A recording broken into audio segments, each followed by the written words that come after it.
Seguimos aqui com outras informações. Você conhece aquela pessoa que não fica sem tomar aquele refrigerante sem açúcar? Ou que não deixa de colocar aquele adoçante no cafezinho? Pois é, o aspartame, substituto do açúcar, que costuma estar presente em muitos desses produtos, foi adicionado à lista de substâncias possivelmente cancerígenas da Agência Internacional de Pesquisas sobre o Câncer, um braço ali da OMS. Mesmo assim, muitas pessoas andam dizendo por aí que não abrem mão do consumo de refrigerante zero, por exemplo. Então vamos chamar a nutricionista Renata Fariello para nos ajudar a entender então e tirar algumas dúvidas. Renata, seja bem-vinda, uma ótima tarde. Tudo bom, Marcela? Boa tarde. É um prazer a gente conversar um pouquinho sobre esse assunto, né, que está causando aí, né? Tá causando, porque muita gente substitui o açúcar pelo aspartame, né, pelo adoçante, e às vezes isso pode ser muito prejudicial, né? Mas enfim, nada melhor do que você aqui para nos ajudar, né? Acho que muita gente deve estar então se perguntando, né, por que consumir aspartame pode fazer mal? O que ele pode fazer no nosso corpo? Então, talvez assim, as pesquisas, né, elas estão. O adoçante, assim, de certa forma, ele é um pouco novo dentro da ciência, se a gente pensar, né? Mas a gente ainda não sabe os mecanismos certinhos de como ele age no nosso corpo. Mas as pesquisas mais recentes têm mostrado que tem uma associação, né, assim, com câncer, principalmente eles acharam associação com o câncer de fígado. E de adoçantes em geral, não só do aspartame, eles acharam associação também com hipertensão arterial, diabetes, né, eventos cardiovasculares em geral e ganho de peso. Então, assim, é algo a se pensar mesmo que talvez a gente não esteja fazendo uma substituição tão interessante, né? É, pois é. E a recomendação, né, de consumo do aspartame por dia é de 40 miligramas por quilo. É uma quantidade alta, porque, olha, por exemplo, se você tem ali 70 quilos, isso significa consumir 66 latas de Coca-Cola zero. Difícil, né, uma pessoa consumir isso por dia. Então, consumir esse aspartame de vez em quando, em pequenas quantidades, pode ser razoável, né, Renata? É, e eu acho que o questionamento que a gente tem que fazer, né, é exatamente isso, né, da frequência, da quantidade e principalmente do nosso paladar. A gente tem tido uma necessidade, né, de um poder dulçor cada vez maior, muito provavelmente também pela influência do aumento dos adoçantes, né, no nosso dia a dia. Porque se a gente pensar, por exemplo, no caso do aspartame, ele é 200 vezes mais doce do que o açúcar, né? Então ele tem uma quantidade muito pequenininha, mas tem um poder dulçor que é muito importante. E a gente acaba ficando com um limiar de percepção de dulçor muito alto, né? Então a quantidade é segura, mas acho que vale também a gente se questionar isso, né? Assim, do quanto a gente está só aumentando essa percepção, né? Pela OMS, esses 40 miligramas, eles são seguros, tanto que essa recomendação, ela é já desde 1981, né? Então seria 40 miligramas por quilo de peso. Então, uma pessoa de 70 quilos aí poderia consumir 2.800, né, miligramas, que daria mais ou menos aqui, acho que você falou 66, né, latinhas, é bastante, né? Se a gente pensasse em gotinhas, são 700 gotinhas, né, do aspartame de gotinha, que é o que normalmente é mais utilizado também no dia a dia, fora as bebidas adoçadas, né?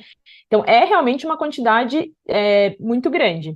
Mas o que a gente tem alertado? Isso é hoje, né? Porque as pesquisas, né, essa recomendação da OMS, ela foi colocada, né, por um dos institutos, né, da OMS, mas as pesquisas vão aumentando. Então, pode ser que mais para frente isso mude, mas por enquanto, essa quantidade é considerada segura, né? É realmente uma quantidade muito alta, né? Você imaginar que uma pessoa acho que nem consegue tomar tudo. É, se bem que, né? Vai saber, né? Tem pessoas que fazem ali os desafios, né? E aí acaba É muito, excedendo. Fala. muito difícil, né? Muito, muito difícil, assim, a gente chegar nessa quantidade. Mas eu acho que o questionamento também que a gente tem que fazer é o quanto, às vezes, o aspartame, ele tá no nosso dia a dia em coisas que a gente, às vezes, nem sabe, nem percebe, né? Porque a gente, às vezes, não lê o rótulo ou não tem a informação e a gente acaba consumindo sem perceber mesmo, né?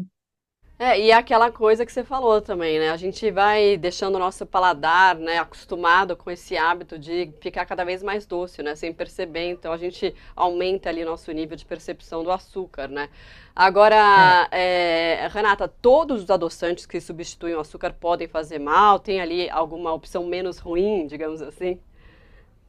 Nos dias atuais, estou frisando isso muito, né? Porque acho que dentro da nutrição a ciência vai avançando e a gente vai mudando um pouco as recomendações. Mas nos dias atuais, o que a gente sabe é que talvez esses adoçantes que sejam mais naturais, tipo stevia, o xilitol, o eritritol, né? Eles são mais seguros do que os adoçantes artificiais, né? Então teria aí uma melhor opção, né? Em vez de usar sacarina, aspartame, sucralose, o ciclamato, a acesulfame de potássio, todos esses são artificiais. Então, poderia ser uma opção, né, a gente utilizar a estévia, o xilitol e eritritol. E às vezes é melhor até optar pelo açúcar do que esses adoçantes? Eu falo que essa pergunta é o famoso depende, né? Porque acho que depende para quem que a gente está dando essa orientação. No caso, por exemplo, de pacientes diabéticos e que têm um paladar que é muito doce, né, que estão acostumados com uma quantidade muito grande de açúcar, às vezes é a única opção que a gente tem, né, de realmente indicar o aspartame. Mas hoje a gente sabe que até para diabéticos, a recomendação não é cortar nem o açúcar, nem o carboidratos de forma geral a zero. Né? Então, mesmo pacientes que são diabéticos, com uma orientação específica para ele, às vezes é possível a gente incluir o açúcar, né? Em algumas coisas muito pontuais, com quantidade. Costumo dizer que três coisas definem ali a nutrição, né? Que é a quantidade, a frequência e a combinação que a gente vai fazer.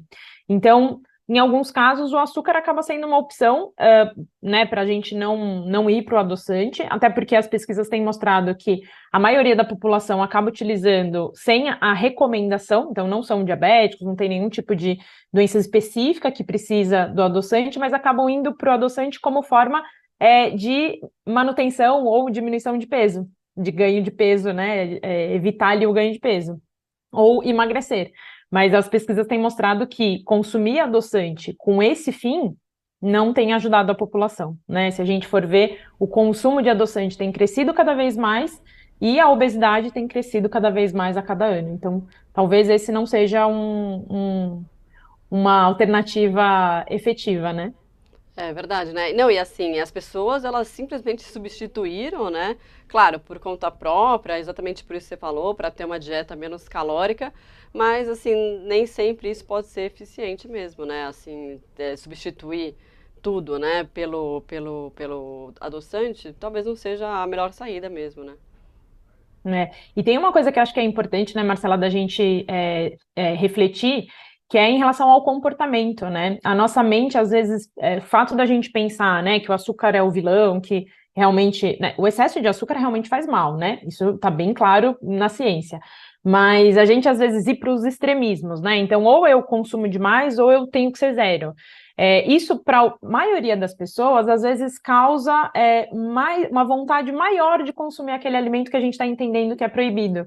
Né? Então, até no caso, né, desses adoçantes, a gente pensar também pode ser isso, assim, eu nem consumia lá o refrigerante com adoçante, agora ele é proibido, agora ele fica mais gostoso, parece que eu quero mais, né? Então, acho que tem uma questão também comportamental aí que é importante da gente refletir, né?